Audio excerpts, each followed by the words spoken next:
أشهد ألا ألا إله إله إلا إلا الله الله وأشهد وأشهد أن أن محمدا محمدا رسول رسول الله. Allah. Das war mein Glaubensbekenntnis. Ich bin jetzt stolzer Moslem. Allahu Akbar. أعوذ بالله من الشيطان الرجيم بسم الله الرحمن الرحيم الحمد لله رب العالمين الرحمن الرحيم مالك يوم الدين إياك نعبد وإياك نستعين اهدنا الصراط المستقيم صراط الذين أنعمت عليهم غير المغضوب عليهم ولا الضالين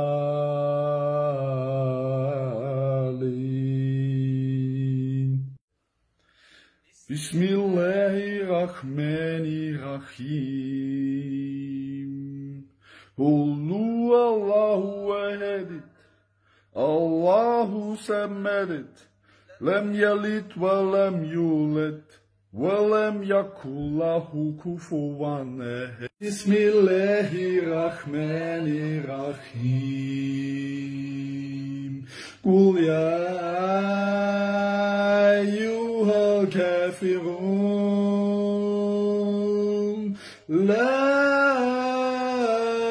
أعبد ما تعبدون ولا أنتم عابدون ما أعبد ولا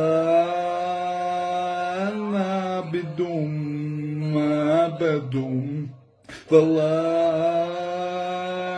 أنتم عابدون ما أعبد لكم دينكم ولي دين. Masya Allah, kita bersyukur kepada Allah.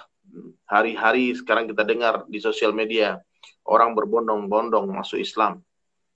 Dan salah satu berita yang paling heboh selama pandemi ini adalah dengan masuk Islamnya seorang petarung profesional asal Austria.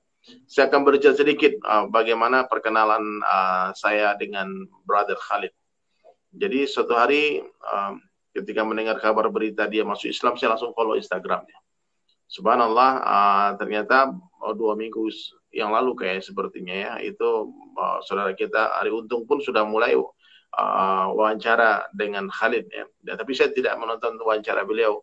Dan saya dalam satu postingan dia baca Al-Fatihah, saya menulis komentar, brother, Assalamualaikum, I'm from Indonesia, please follow me back. Itu saya bikin di komentarnya, tolong follow aku balik. Subhanallah, dan saya DM dia, dan ucap salam sama dia, dan saya bilang salam dari orang Indonesia, and everybody loves you in Indonesia, semua orang mencintaimu. Ternyata beberapa hari kemudian, dia malam-malam jam 1 malam ya, di sana baru habis berbuka puasa mungkin, Khalid balas direct message saya, kemudian Ajib, dan dia kirim voice note, dia sangat senang dengan teman-teman, followersnya banyak orang Indonesia, subhanallah. Lalu kita bertukaran nomor WhatsApp, dan hari-hari kita telepon, hari-hari kita belajar. Saya kirimkan doa-doa pendek, bacaan-bacaan yang sangat sederhana, dan dia senang, dia orang yang sangat haus dalam belajar. Meskipun tergolong baru dalam Islam, Khalid ini, William Oates ini, Masya Allah, dia begitu Allah berikan kefahaman yang luar biasa. Sehingga saya tanya sama dia, kenapa kamu bisa masuk Islam? Dia bilang ada satu orang fighter, petarung dari Austria yang sangat ditakuti satu Austria, orang Muslim. Nggak ada orang mau bertanding dengan dia karena dia brutal sekali. Sehingga tahun lalu Khalid ini menantang petarung Muslim tadi, dan mereka bertarunglah di sana. Dan setelah pertarungan itu fighter Muslim tadi dibilang namanya Purak. Wallahu alam, yang nama saya cari datanya belum dijumpa nama detailnya, nama panjangnya di siapa. Subhanallah, terjadilah dialog dan akhirnya mereka sekarang jadi saudara. dan dia belajar Islam. Dan kemarin ketika pandemi dalam satu live Zoom dengan beberapa community Muslim, dia menyatakan syahadat dia mengaku sebagai seorang Muslim. Jadi memang sahabat sekalian ya, kita tidak boleh meremehkan siapapun juga. Siapapun juga.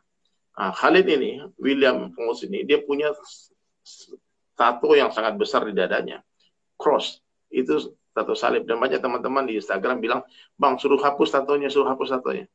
Nah, ini yang perlu saya ingatkan kepada teman-teman semua ya. Kepada teman-teman semua, tolong ya. Ketika kita berjumpa dengan mu'alaf, dengan orang yang baru masuk Islam, kita jangan bicara terlalu keras. Nanti mereka lari. Ya. Dia membuat tato ketika dia masih jahil, ketika dia jauh dari agama, ketika dia masih non-muslim, yang masih dalam keadaan kafir waktu itu. Dan ketika orang bersyahadat, itu dosa-dosa dia. Bahkan seorang ulama mengatakan Allah ganti dengan pahala. Itu tato yang tadinya mudarat bisa jadi manfaat. Bisa saja ketika melihat tato dia, ketika banyak orang-orang non-muslim lihat, ya Allah, ini orang ini begitu dahsyatnya dulu, sekarang bisa menjadi asbab hidayah. Nah, itu bisa dihapus. Kalau dia mau menghapus, silakan dihapus. Tapi kalau nggak dihapus pun tidak ada masalah. Saya sudah bertanya kepada banyak ulama tentang hukum menghapus tato ini. Kalau memang orang ingin pergi menghadap Allah dengan badan yang bersih tanpa ada tinta, silakan dihapus.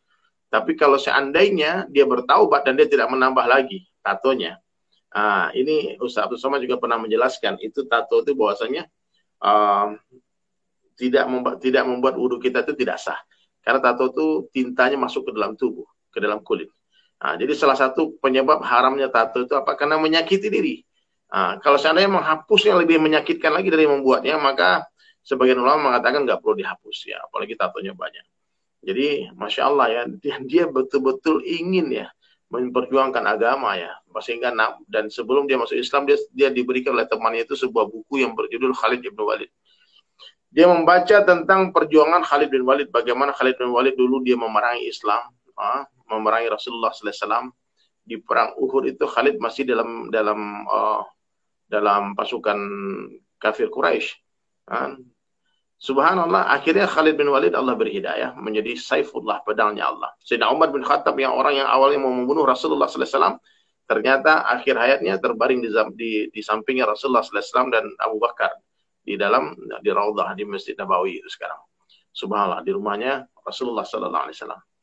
Jadi sahabat sekalian, kita jangan pernah meremehkan para pelaku maksiat. Jangan pernah kita meremehkan para pendosa.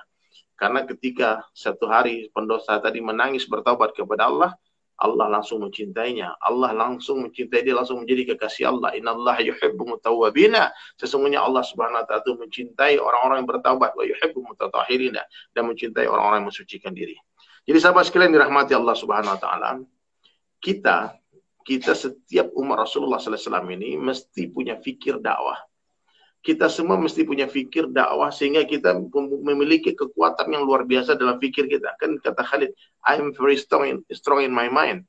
Aku kuat di fikirku sekarang. Ternyata sunnah fikir adalah sunnah terhebat dari Rasulullah SAW. Satu ketika Rasulullah SAW berjumpa dengan Ibnu Abbas radhiyallahu anhu, Abdullah bin Abbas, sepupu beliau. Dan Rasulullah SAW bertanya kepada Ibnu Abbas radhiyallahu anhu, dikatakan, ya Abdullah, apa yang sedang kau fikirkan? Maka Abdullah bin Abbas mengatakan, ya Rasulullah, aku sedang memikirkan tentang kebesaran Allah, memikirkan tentang langit dan bumi. Maka kata Nabi, sungguh fikirmu ini lebih baik daripada 1 tahun ibadah. Subhanallah, ini fikir, hebatnya fikir ya. Satu hari Rasulullah SAW berjumpa dengan Sayyidina Abu Bakar radhiyallahu anhu yang bertanya, ya Abu Bakar, apa fikirmu? Apa yang sedang kau fikirkan? Dan ternyata Sayyidina Abu Bakar radhiyallahu anhu as-Siddiq mengatakan, aku sedang memikirkan umatmu ya Rasulullah. Aku sedang memikirkan bagaimana semua orang ini, semua umat ini selamat dari azab Allah, masuk ke dalam surganya Allah Subhanahu wa taala. Apa kata Nabi sallallahu alaihi wasallam? Ya Abu Bakar, sungguh fikirmu ini lebih baik daripada 60-70 tahun ibadah. Fikir ini yang paling hebat.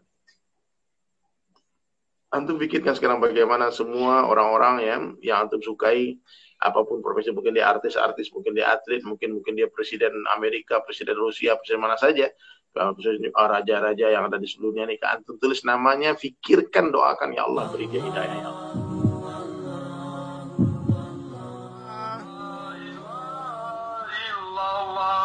Wallahu akbar, subhanallah, walhamdulillah, wala ilaha illallah, wallahu akbar, Subhanallah. Walhamdulillah. Wa la ilaha illallah. Wallahu akbar.